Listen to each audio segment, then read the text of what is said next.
Welcome to this tutorial. In this tutorial, I'm going to show you how you can install the PyTorch Lightning library for your Python in Visual Studio's code.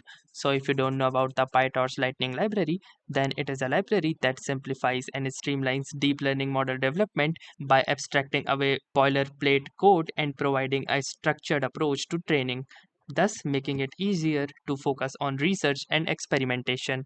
So let's see how to install this particular library.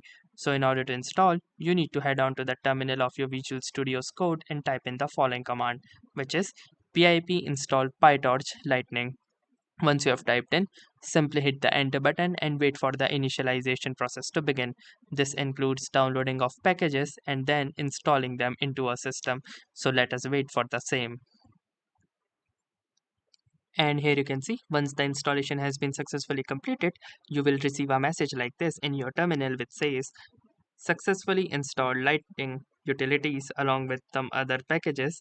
But the main thing is that here it states that it has also installed the PyTorch Lightning version 2.5.1.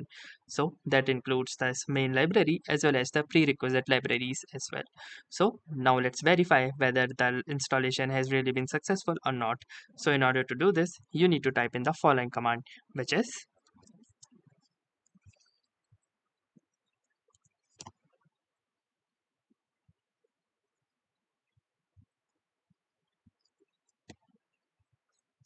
pip show PyTorch Lightning.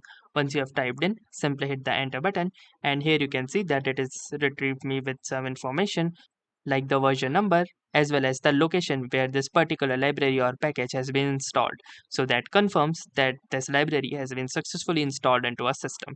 So that's it for this video. I will see you in the next one. If you like this video, make sure to hit the like button as well, comment on this video, share it, and don't forget to subscribe to our channel.